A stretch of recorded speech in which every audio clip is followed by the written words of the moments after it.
Hello and welcome to another episode of the Below the Surface podcast. I'm your host, Gunnar Hyde, and my co-host, James Hammond, is here as well. How are you doing, James? I'm pretty good, Gunnar. How are you? Good. So you should introduce us to who we're talking to today, because I'll let you do it because this is your crew and this is your topic. And I definitely felt like what was that? The fifth wheel in this crew. This is the acid sulfate club. Geek out. Yeah. The acid sulfate soil club. And I definitely felt like a bit of a ring in. But you know, I had a good time. I roped you into another acid sulfate soil episode, didn't I? So although you bitterly complained after the first one with Laurie. I didn't get enough the first time.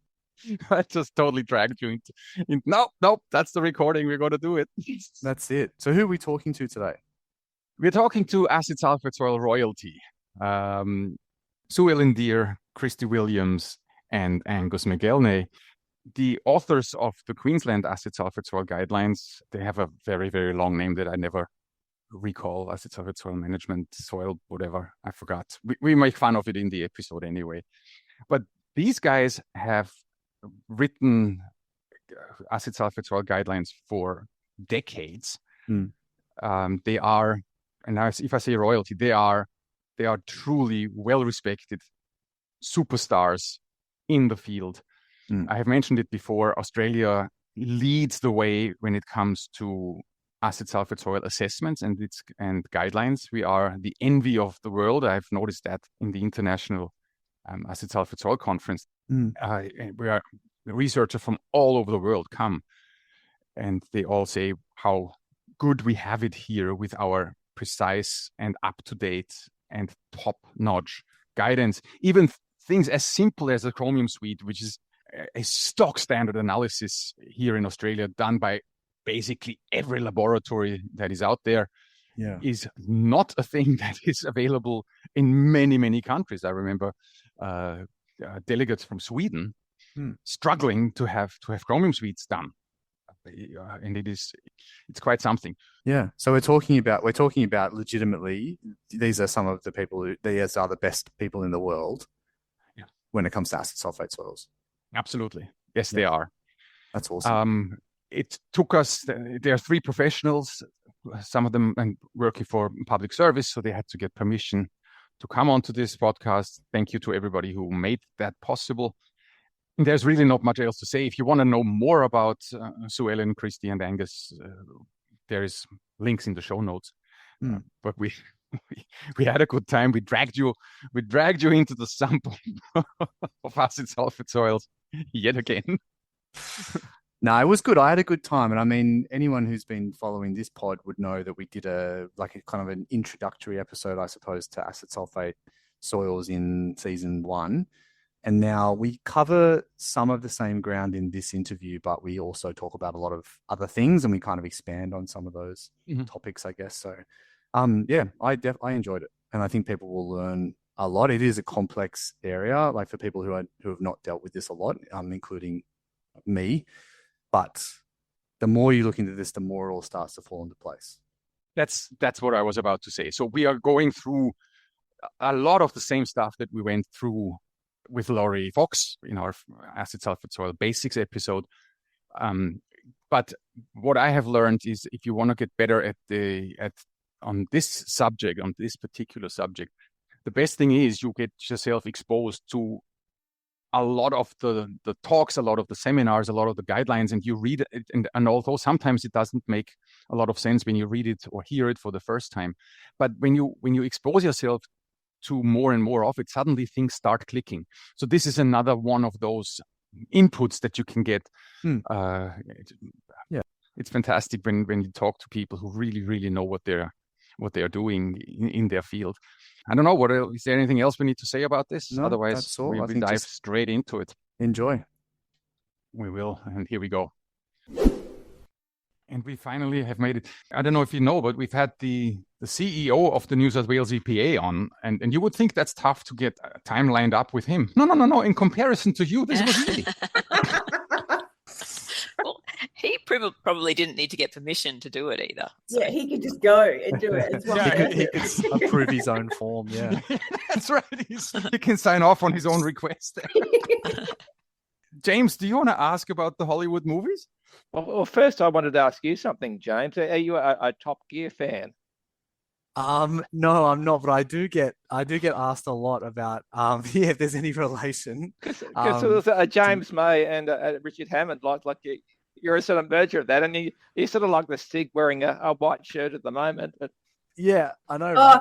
James, we should have warned you that Gus just has the most warped sense of humor, and so he will pepper in these dad jokes and things throughout the entire podcast. Yeah, I'll give him a run for his money. My normal response to the question about whether I'm related to Richard Hammond is that if I was, I'd drive a much nicer car. If a Hollywood movie producer comes along and asks you, I'm going to make a movie out of your life, which actor or actress would you like to play you in your movie? Angus, why don't you go and tell us? Okay, probably fairly obvious. Be George Clooney, because of Will Smith. Because of the looks. I'm glad this is a podcast. Also because of his offbeat sense of humour. A lot of the movies he's in are slightly offbeat and humorous. So yeah, be George Clooney. Yeah.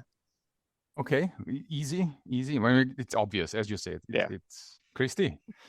I have no idea. I went home and asked my family, and the kids were like, "Why would anybody make a movie about your life?" Question. But then my darling husband was like, "Oh, it's got to be someone gorgeous, Selma Hayek," and I went, "I'll take that."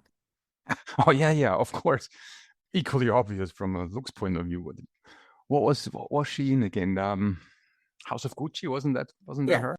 Then I thought about it, and I thought someone like Reese Witherspoon, because I love her determination, but she's also a little bit quirky, but she's got a larger than life sort of character as well. So that would be mine. She's also an incredible businesswoman, I hear. Yeah. Well, okay, that part doesn't fit, but that's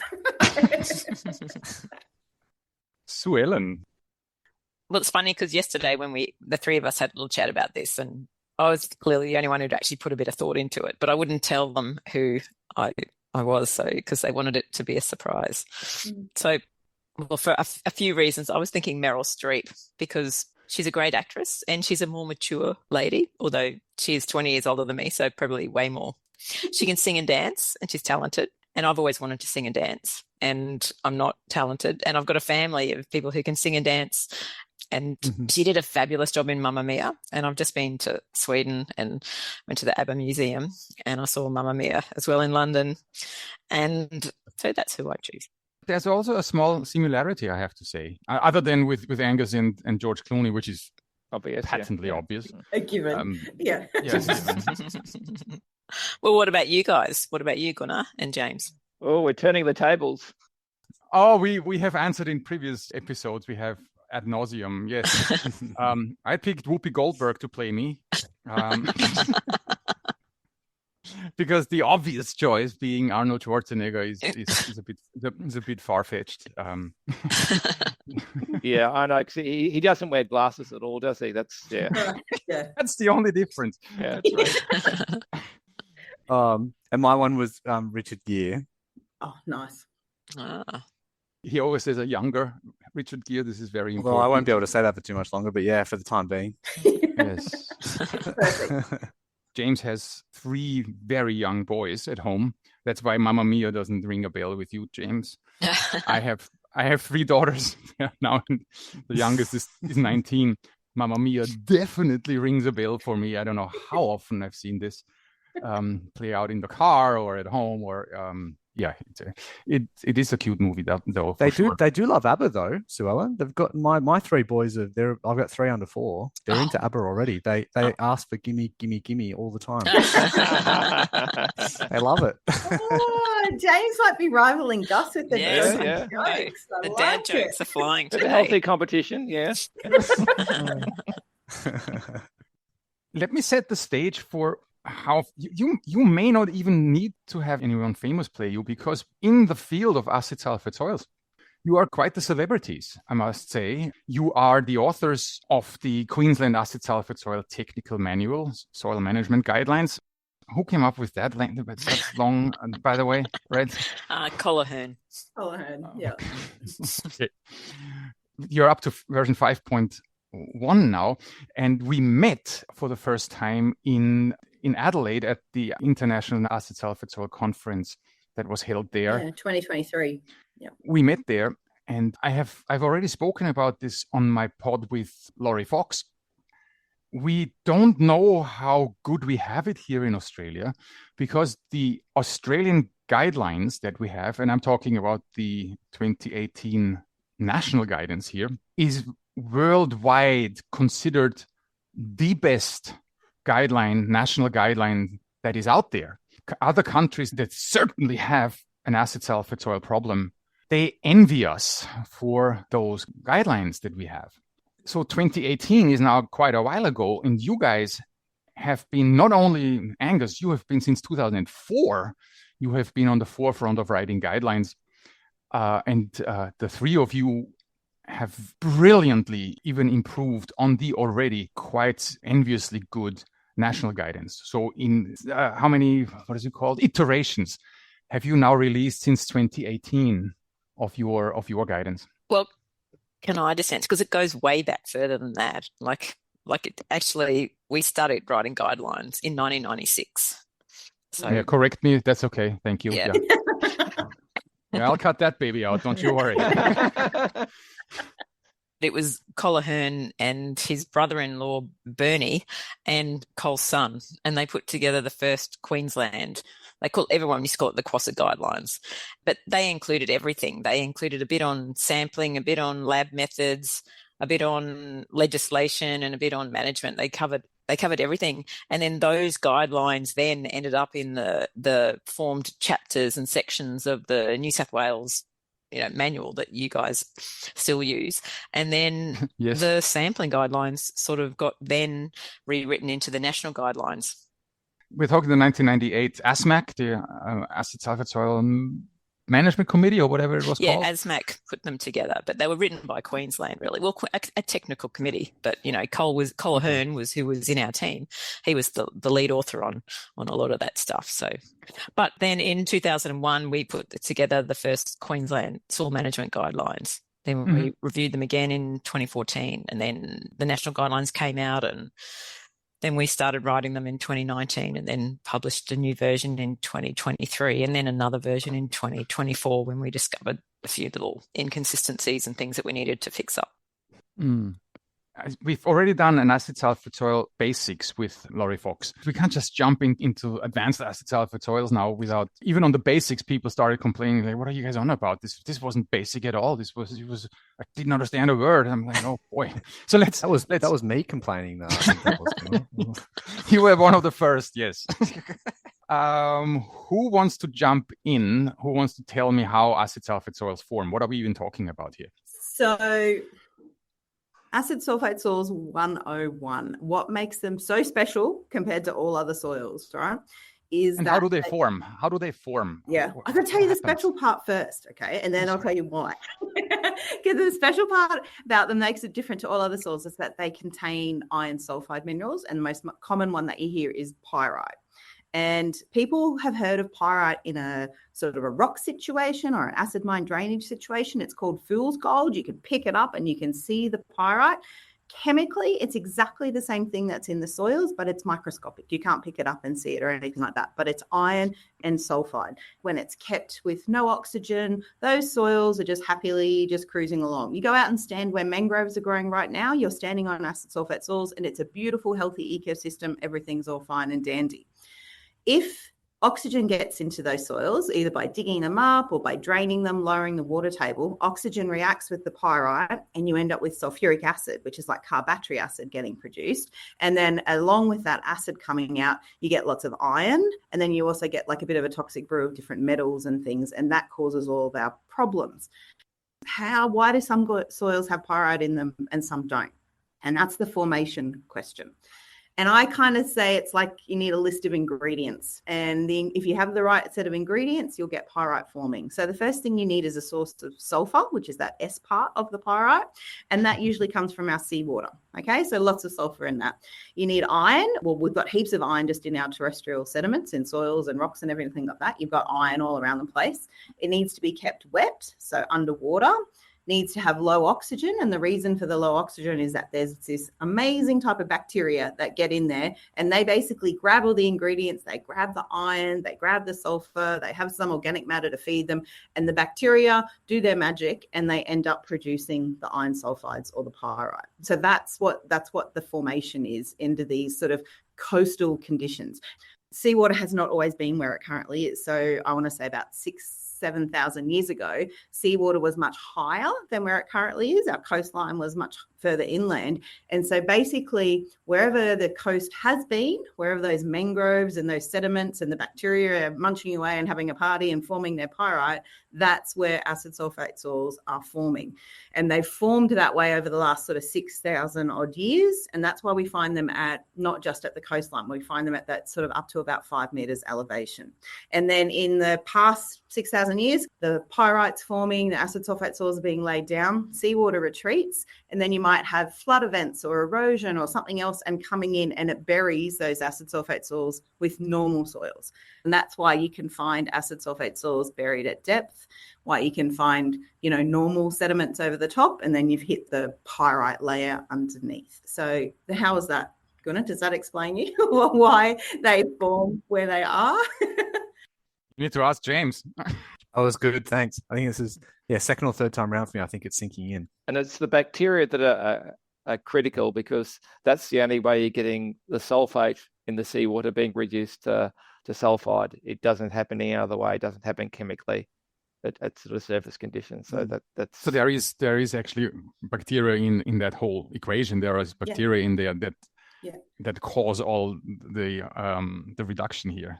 And then if you want to take another step, forget about the coastal stuff, and that we can sometimes find them in inland situations as well. And in those cases, the source of sulfur isn't usually from seawater, it's from groundwater, which has been coming through different rocks and material, which is, has that high sulfur content. And so you can get that formation in inland areas. Most of our guidelines and things and everything like that are all mainly to do with our coastal sediment.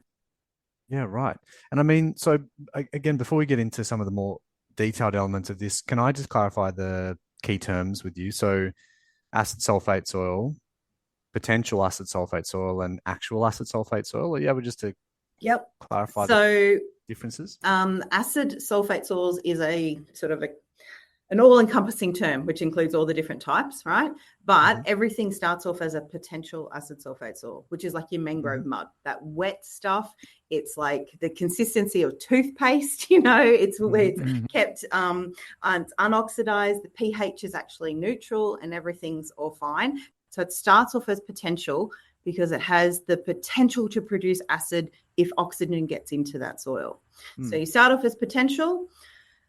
Oxygen gets in there, reacts with the pyrite, and then the soil starts actually producing acid. So then it becomes an actual acid sulfate soil. So the actual acid sulfate soil will have pHs of less than 4. You'll have the sulfuric acid being produced, iron being released, and a whole pile of metals and all that sort of stuff too. So they're the main two differences. And in other parts of the world, they actually call them active acid sulfate soils instead of actual acid sulfates. And I actually think it's a better term. It's a better term to use. It makes more sense. And so once treated, the material, what's it called then? Treated acid sulfate soil. Right. It's called dirt.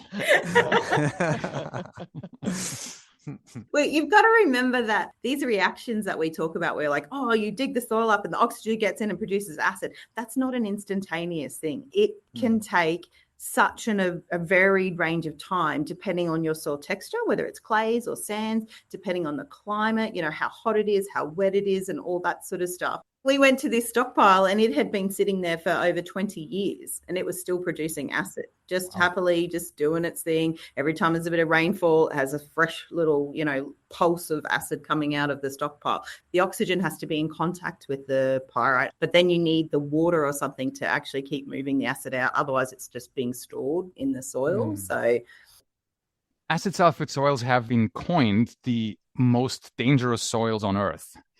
Why is that? Anybody wants to give us a rundown? Well, we were going to suggest that was a misquote, but there's a quote often attributed to David Dent and was it Lean Pons, one of the early workers in acid sulfate, and they called it the nastiest soils in the world. All right then, fair enough. The nastiest soil. I suppose you're already dangerous as well.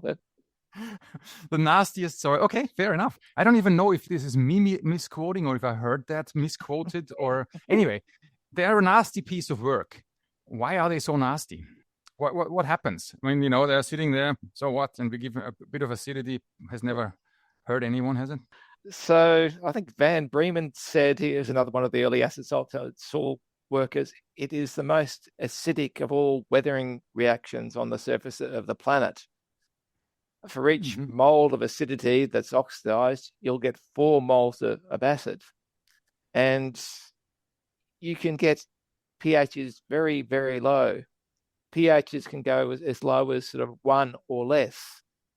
Some of the acid peats in Western Australia that Hartley and Tickle looked at, some of their field tests are having pH measurements of about 0.9 or so.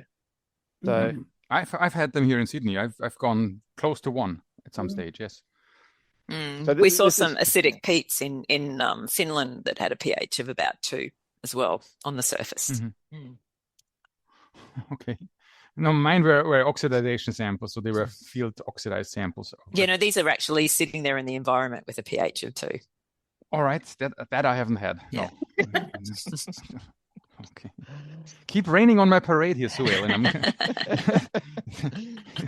It's just you're only a few clicks away and you're out of here. Sorry, I'll keep quiet. So that lower pH, has issues with biota. They don't like swing around in those sorts of pHs.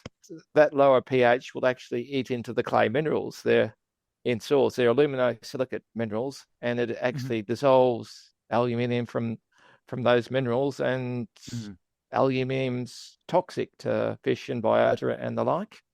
In a creek or the like, because of the higher aluminium, it acts as a flocculant, and you'll often get very clear waterways, and you'll get water lilies and rushes just growing at the exclusion of anything else, and there's no other sort of life in there. In other situations, it produces copious amounts of iron. In the first step of the oxidation, you get ferrous iron, Fe2+, which is soluble and will move out of the system to a creek or something. And then that can undergo secondary oxidation. When it oxidates and flocculates, it sucks oxygen out of the water column, and that kills fish as well. That's another cause of fish kills, because there's not enough dissolved oxygen for them. The iron floc will either float to the surface or sink to the bottom and smother any benthic life. The aluminium too can have an effect on fish gills. There's a disease called red spot, and that sort of breaks down the sort of coverings of the gills and makes the fish very unhappy. And from the human perspective, acid waterways eats into concrete infrastructure. So if you've got bridges or pylons, it will eat out the cement and expose the aggregate and break apart and split and do all sorts of interesting things. You'll often get a mineral called ettringite that will form, which will cause an expansion in the concrete and cause it to split. So it can be very expensive as well. Often in bridges now, they'll put some sort of coating on the pylons or some sacrificial layer around the outside, just so they'll last what they expected to in terms of their normal design life. All right, so truly nasty. Not dangerous, but nasty, right? Okay, I'm learning here. So we are still in the catch-up phase here, by the way. We haven't asked you any new questions yet. So explain net acidity to us. The triumvirate or the trinity of acidities. So you know how we talked about earlier, you've got your potential acid sulfate soils, which are sitting there all happy and nothing's happening. So they have potential acidity. We can measure how much acid could come out of them if all the pyrite was in them that was oxidized. So that's the potential acidity part. Once those soils have been exposed to oxygen and we've got our actual acid sulfate soils, we then have the other components of net acidity, which is actual acidity and retained acidity. So you'll only see those two measurements in soils that have already started to oxidize. So that's my simplest things. The three parts is the potential that's sitting there, then you've got actual plus retained, and that will give you your whole net acidity that could come out of that soil to do with the oxidation of pyrite. So we have these three acidities and we add them up. You add the three of them together and the lab spits out hopefully correct calculations for all these. They give you liming rates of what to do. Once we have identified that we have acid sulfate soil, what can we do? Now what? We have a development and we want to have an underground car park here. And there's acid sulfate soil sitting there, a mixture of potential acid sulfate soil with some has already oxidized and is actual or active acid sulfate soils. What are the options? If you've got those results and it says, oh, you've got a layer from 2 to 6 meters or something like that, the very first thing you should do is, okay, is there a way I can avoid disturbing those soils? And that is like our number one strategy, because that's the easiest, the cheapest, most environmentally sound solution. We've seen examples of basement car parks in Brisbane where they've done their investigation and for a multitude of reasons, not just for the acid sulfate soils, but they've said, oh, we were going to do a 2-story car park. The investigation has shown really hot acid sulfate soils down at depth. And when they've done their calculations of what it's going to cost for liming and all the other treatment and everything like that, they've actually changed the design of that structure to only become a 1-story basement car park. And so they actually are not disturbing the nastiest soils down the bottom, and they're reducing the amount of soil that they have to treat. So that's the number one thing first.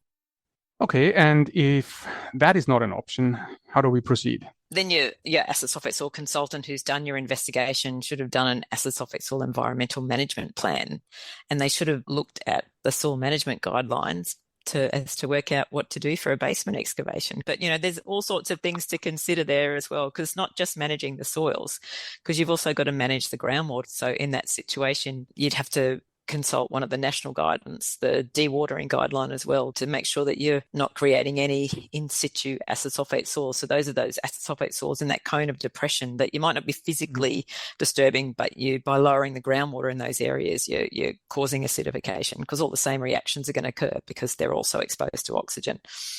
So it's maybe you're going to dig up your acid sulfate soils, and if you've got enough space, you might be able to set up a treatment pad and treat them on site with the liming rates that the lab's given you. So, Ellen, what I wanted to hear from you is, normally what we do with acid sulfate soils, other than trying to avoid it, the single most common thing to do is you lime it with the liming rates that were given to us by the laboratory. And then what to do with it after? That's the other question as well. What do you do with very that soil? Very good. And this is where we also are trying to head here. Now I need to keep track of where we're going, because there's so many things. I was going to say, because I think we touched on ANC, so acid neutralising capacity, but do you mind if we just pause on that just for a moment? I don't really understand this concept. So are you able to just explain what actually is acid neutralising capacity and where does it actually come from? Because it's a natural property of the soil itself. Is that right? It can be. There can be a variety of sources. We've got our research site at East Trinity in far north Queensland. They've got a heap of these things called forams on there, which are just chockers full of calcium carbonate. So much that they completely neutralise any acid that is generated in that particular part of the site. Many of them are former marine sediments. So there can be lots of shells in there. If you're doing something like a dredging operation, those shells, when they go through the dredge head, they get crushed up. So they're actually small enough to maybe add some neutralising to the whole operation. Clay itself has some natural buffering capacity as well. It's a sand, so you've got to watch out for. They've got virtually no buffering capacity. So the lab reports neutralising capacity as ANC. It's 1998 in New South Wales, which is still the valid guideline. You can use the ANC as part of your net acidity calculation. It's fallen out of favor, not only out of favor, quite in the contrary. In the 2018 guidance nationally, it specifically says you can't use that anymore unless we do something. Angus, ANC, tell us, can I use it? Can't I use it? And when can I use it? Well, I think for that, you need to talk to your local jurisdiction. There's varying sort of schools of thought, I think, in terms of what's truly available and what isn't. You're talking about sort of chip tray tests and accelerated oxidation tests that will give you a sense of whether some of the ANC or the shells is immediately available, but I don't think it necessarily tells you that it's all available, but it's a good start, I suppose. I think it's probably more a bit of a precautionary principle that they brought in the chip tray tests. I think what happened was there were a few sites where the neutralising capacity wasn't actually available, but because the labs just crush all the shells up, and so it was sort of an inflated ANC. So there were some situations where there were some impacts because they reduced the liming rate application for those sites inappropriately, effectively, because those neutralising agents weren't actually available. So that's why they've come down hard on them in the national guidelines. So Sue Ellen, just in that example you gave there, so that the capacity was being provided by shell fragments, was it better they were crushed down prior to analysis, so what increases surface area and therefore they perform differently in the lab than they did in reality? Yep. That's super interesting. It's a point that comes up a lot on some of our other pods and discussions about like sample preparation and having representativity between what's actually in the field versus what's in the lab, and that this seems to come up a lot. So I find that interesting. I just had a question about the incubation tests, and so like how long do those tests normally take? Are they a long process? I think they start with 8 weeks. Then they have sort of a secondary test where I don't know why on some levels they'll extend them out to 12 weeks. It depends on how stable the pH is after that 8-week period and things like that. And then they can they'll carry on. So I think it goes out to about 16 weeks or something. Oh, yeah, 16, not 12. You're right. Yeah. Yeah, which that's a really long time. And if you're talking about on a development site and things like that, that's a long time to wait for an answer to just be sitting around. So to clarify, not everybody who listens is across all this. So let me bring it back to one level lower here. We get a sample, we analyze it, and the lab spits out net acidity for us. The net acidity is above our action criterion, which then calls, in simple terms, calls for a management plan. Some soils, as James mentioned, have an innate ability and capability to actually deal with acidity that gets thrown at them. And that's called a neutralising capacity. These soils have capacity to deal with anything acidic that comes towards them to a degree. And in the 2018 guidance, it was said, hey, listen, guys, this acid neutralizing capacity, you can no longer just subtract it from the net acidity and make the net acidity lower, because in some cases, this neutralizing capacity has been shown to actually only be available in the lab after crushing and drying the sample, and it is not available in the real world. Then the reaction to that was, let's not use the ANC anymore. That's I shouldn't say it. That's a reaction that's a bit over the top, if you ask me, right? We say, hey, look, in some it works, in some it doesn't. Boom, out it goes, out of abundance of caution. We can, of course, then say, yes, you can. In the 2018 guidance, they do still say, Lee Sullivan still says, yes, you can use it, but you have to make sure that you have tested it with an incubation test. So there are tests available by the lab where they basically expose the soil to oxygen, measure the pH over several weeks. And when the pH doesn't drop dramatically, that actually shows that this oxidization that is going on can actually be buffered naturally. So the ANC is available. So that's where these incubation tests come in. they have a bad reputation. You guys already said it. Well, in a development, it takes so long. That is, funnily enough, not what I found, because you don't do those tests when everything is ready to go. When I do acid sulfate soil assessment and I see that I have ANC that is suspiciously high, I run these tests. And yes, I know they are going to be 12, 18 weeks, but everything in council takes much longer than that anyway. Right? So I don't. That's true. That's true. So I tell my client, hey, listen, I'm going to write you an acid sulfate soil assessment report here. And in that report, I wrote it all very, very carefully. And before council even gets their head around what I just said here, we already have the addendum out to our report where we say, hey, this acid neutralizing capacity, we have shown that it is in fact available. And we've proven it, in here are the lab results. And these 12 weeks or 3-4 months don't really matter that much, because you're still in the assessment phase. You shouldn't be doing this stuff when the excavator is waiting to dig. Yeah, and many sites I totally agree. There seems to be plenty of time available in between when you do your acid investigation. We've had one at the Gold Coast recently where the acid investigation was done in the 90s. And yeah. You have probably got some more acid sulfate soil that formed in the meantime. The other thing too, if you're suspecting that, ANC might be an issue, I mean, you've got your field test results. You're looking at your pH, your initial pH, the pH when you add peroxide to the sample, your soil descriptions and all that sort of stuff. You will have a really good understanding by interpreting those initial field results. Hey, I've got a very high chance that this soil's got some neutralising capacity. I'm going to build in some time into my assessment process to allow for those slab incubation and, chip tray tests and things like that to then come back with it. And so, Ellen, when I had the privilege and the pleasure to work with you on the 5.1 manual as well, a little bit. A few times we didn't clash, but we had fundamental differences where, because I'm not going to get myself into trouble here again. So long as you get us into trouble, that's the main thing. Yeah, that's right. That's what we're more worried about. Yeah.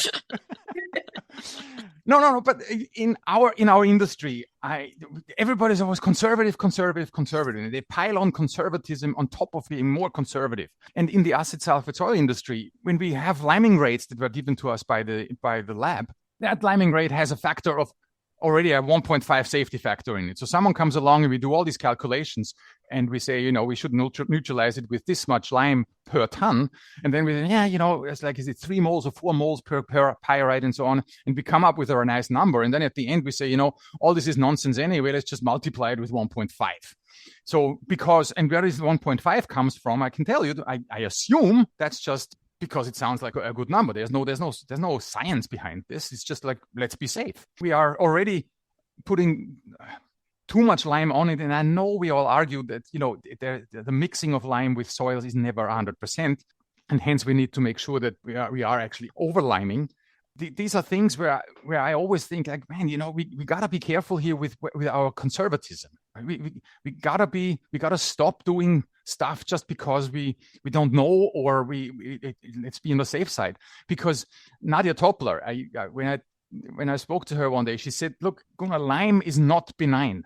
And in our industry, we have this tendency, especially when it comes to acid sulfate soil, let's just chuck just a truckload of lime on this, and it'll be all fine.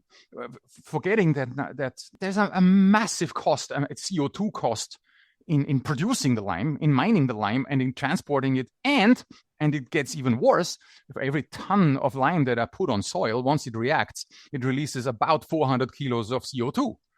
These are all things people are oblivious to or don't think about. Can I just put a contrary point quickly, Gunnar? If they do put too much lime in it, it'll only react with the acid that's generated. So if there's excess lime, it won't sit there and generate any more carbon dioxide. So that I understand. It still had to be made. It had to be mined, and it had to be transported.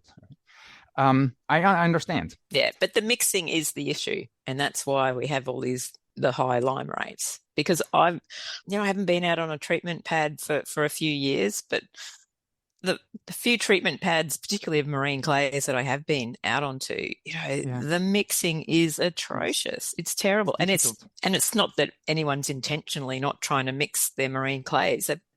These soils have the consistency of toothpaste, as Chrissy said. So it's really difficult to lime these soils to get good incorporation. So that's why the liming rates are. Can I ask a quick question on that? Sorry, Sue Ellen. The New South Wales EPA was previously very hesitant to approve waste facilities or treatment facilities for acid sulfate soils, where potential acid sulfate soils could be treated from a generation site to a specialised treatment facility and then done there rather than being done on the site. But my limited experience with treatment pads on construction sites is also that they're often pretty lacking. Do you think that there's value in having specialised sites to treat acid sulfate soils received from offsite? Is that a good thing in your opinion? Yeah, it's a good thing. Totally a good thing. Having a specialized site where it's hydrologically isolated and controlled and you can measure it all and look after it all is a much better idea. I imagine the practicality of that probably determines what was going to happen with the treated material afterwards, whether it was going to go back somewhere on that site where it was generated, backfilled somewhere, or whether it was always intended to go somewhere else. I suppose that probably comes into it. That's sort of a whole another issue as well, James. Backfilling treated material. What you do with the treated material. But what I also wanted to say before we sort of move off this topic of neutralisation is, I think it was actually when we were in Adelaide in that meeting that we had after one afternoon where we were trying to sort of nut out some of those finer details of the soil management guidelines. It was one of Phil Mulvey's suggestions. He said, no, nothing over 3% should be neutralised. And I think we actually did put that in the guideline. We can't obviously say nothing over 3% should be neutralised, but we did recommend that, maybe neutralisation of acid sulfate soils with more than 3% sulphur, maybe you should look at a different management strategy like reburial. That's probably a better management strategy for soils like that. I think the thing too with neutralisation, it is the biggest chapter in the soil management guidelines. It's really easy to say, oh, just lime it. She'll be right, just lime it. But there are so many things to consider and so many site practicalities and site issues and, all sorts of things to think about. And even take a step back, and if you've got, 20 lab results for a site, what one do you base your lime rate on? Because you will not get 20 results that are the same. That was another one where Sue Ellen and I had some lively discussions about which one of these 20 sample results, which ones to take. Because, in the guidance, it says you have to take the highest one. And I'm, of course, immediately, me being me, I'm saying, whoa, nowhere in the world do we do think that. we've got some sort of statistical analysis able to be done to try and work out your liming rate these days. Yes. It was always in earlier versions. It was definitely, it was really lime the world, really. But definitely, you would have noticed a big change in version 5 and onwards about being a little bit more careful with, our considerations for particularly climate change. Climate change. And then I think in your podcast with Laurie, you touched on about the naturally acidic soils, and you don't want to go chuck and lime in some environment that's its natural happy state, is you've got acidic loving organisms and things like that. So that's also another consideration. Yeah. We keep harping on about neutralisation, but another management strategy which is really successful when it's done well is strategic reburial. And I think that is something that we should be more aware of, especially I think we alluded to those sites where you've got marine clays with really high, pyrite contents and things like that, where neutralisation, to physically get in a mixed lime, is really difficult. So strategic reburial is putting those marine clays back under permanent water. And we've seen that a lot in old sand and gravel extraction sites where they have big holes in the ground to fill with water. And we've sort of definitely seen them where we're now developing a new part of the site as we're doing our hydrocycling and separating out, we've got the fines, they might be returned back over there. So I just wanted to point out that it's not always just neutralisation. That strategic reburial does get used a lot.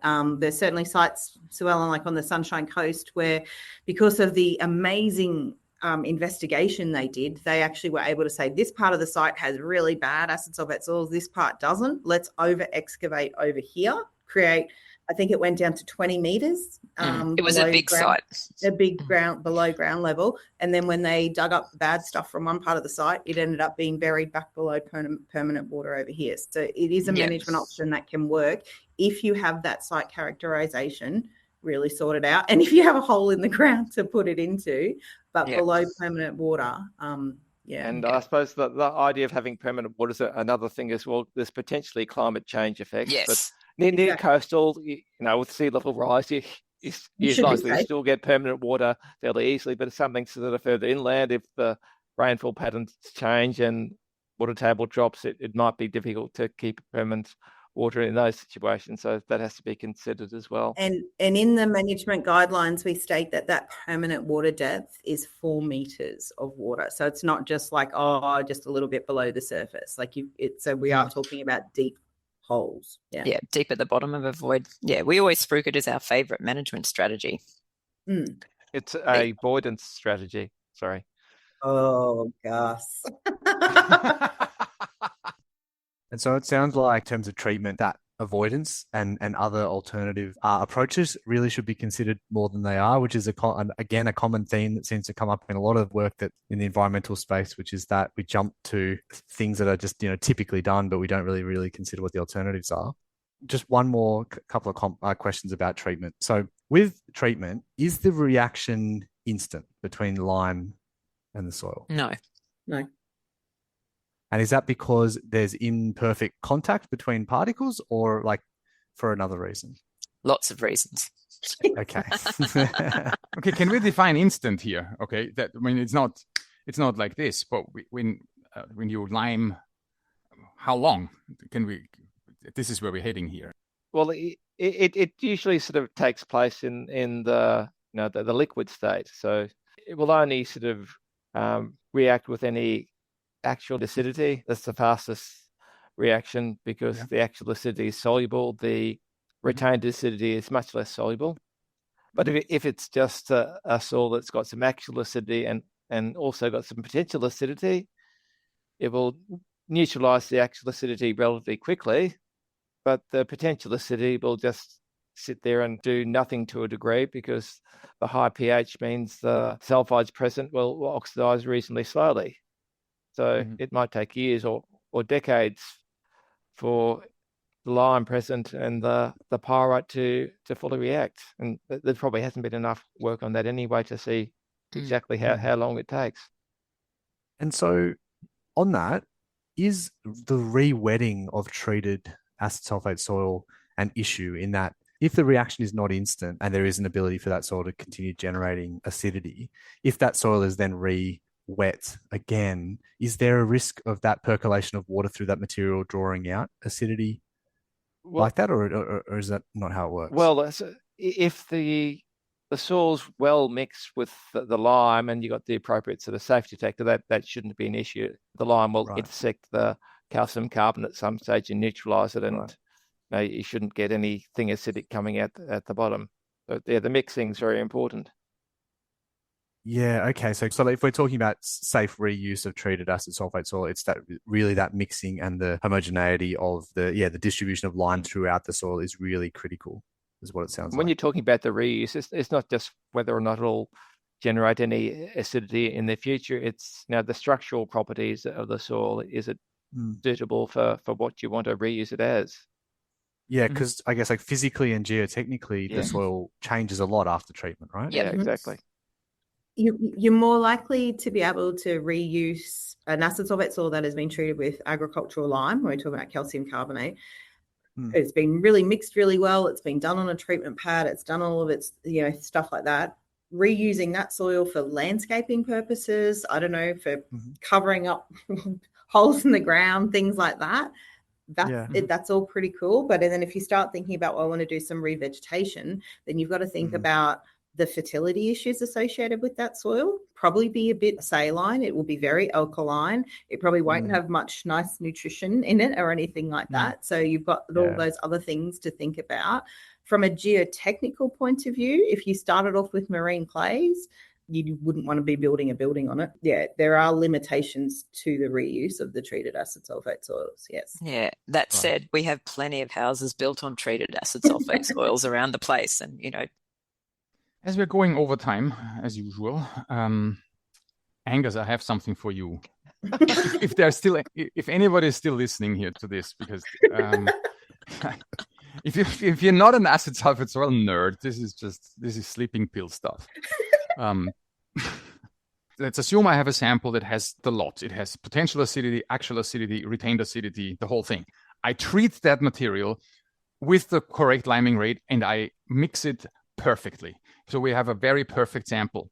I take that sample and run another chromium sweep on it. So I validation sample. What changes in that analysis? So how does the relationship of those three change? Well, the potential acidity, the chrome reducible sulfur result hasn't changed at all. Okay. Because you've added the lime, if it's not going to oxidize quickly anymore, that component will still stay the same. Okay. Your TAA should be 0 because the pH in KCl would be greater than or equal to 6.5 because you've added enough lime that's got a pH of 8.3. So there won't be any actual acidity. You've still got the retained acidity component. So that's sort of slightly complex. So you need to take that into account because that will only very slowly release its final amount of acidity. You'll do an ANC as well, and then you can see whether there's enough ANC from finely divided lime that you've added to neutralize the potential sulfidic acidity and the retained acidity that's present. Well, that's where the rubber then meets the road because I am adding I'm adding lime, and I know that lime is available. That's why I put it in there. Right? I don't need to do a slab incubation test to prove that. So I'm adding lime. So I will, in my validation samples, I will still have an SCR component, so a potential acidity. I will still have a retained acidity.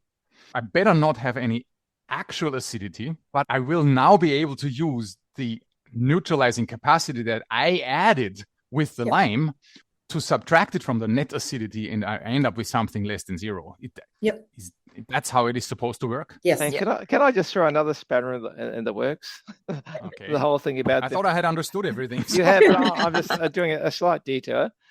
So you have the situation where you have a potential acid sulfate soil, and you had some natural ANC that perhaps the slab incubation said was not available.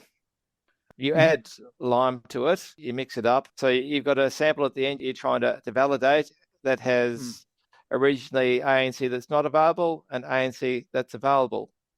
There is no way of distinguishing between the two ANCs.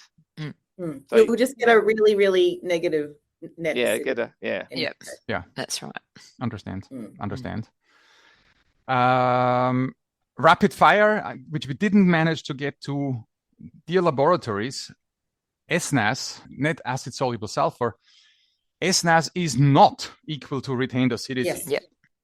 I know there's a mistake in the national guidance. It has been fixed in your documents. Please, laboratories, I know some of you don't know that, and they report SNAS as equal to retained acidity. Please don't do that. If you want to know more about it, go to the show notes because I will give you some links for that. That's the first thing. The second thing, regulators. Soil Science Australia has a wonderful program where you can become a registered soil practitioner. And they have had the most brilliant idea. They have 2 streams. One stream is for consultants and researchers, and you can become a registered soil practitioner in acid sulfate soil. Go get certified. It's a wonderful program, and you learn so much. But in their brilliance, and I think it was Lee Sullivan who had this idea, they also have a stream for regulators. So if you are working at council or anywhere at the EPA, please go become a registered soil practitioner for acid sulfate soils, but you don't have to know all the technical details and all the the ways of what we have discussed here. It's a different stream. Please get I'm certified. going to interrupt you because Sue Ellen and I are both we are RSP acid sulfate soils in the regulator stream, and you actually have to know exactly the same amount. The difference is that we assess investigations and management plans, whereas the consultants write the investigations and management plans. So in the regulator stream, you still have to have that same knowledge because you're actually reviewing someone's work. Sorry. That's right. Okay. Point that So out. it has been taken up by two of us at Yes. least. I know the whole scheme hasn't had a tremendous success. It's yet. still early days though, Gunnar. Yeah. I understand. Yeah. I remember back when we wrote version 1 back in 2002, there were concepts in there that they were like dreams, like, somebody setting up automated monitoring, for discharge waters and things. And now it's like standard practice. Everybody, they wouldn't even think about not doing that. Now it is mainstream. So maybe RSP will become mainstream in the future. I hope so. And I really think the idea of having a second stream for regulators is just so brilliant. It's such a brilliant idea. I wish we had something like from the EINZ where we have certifications for contaminated sites consultants. Why don't we have a stream for regulators that are slightly divergent? Guys, thank you. I don't know how to thank you. It was difficult to get you guys together. I know you're busy. And it's been a pleasure. I was going to start with a poem and I forgot. We can do the poem. So at the Sweden conference this year, we have a new poem added to the AS repertoire. So it was our very own Professor Rob Fitzpatrick, who borrowed heavily on some themes from Dorothy McKellar.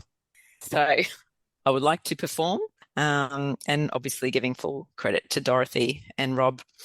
So I love an acid sulfate soil country, a land of weeping plains, of receding water levels and spreading acid stains. I love her bare horizons, her crusty inland sea of sulfitic soils, her beauty and her error, the wide acid sulfate soil land for me. Beautiful. Thank you. Nice.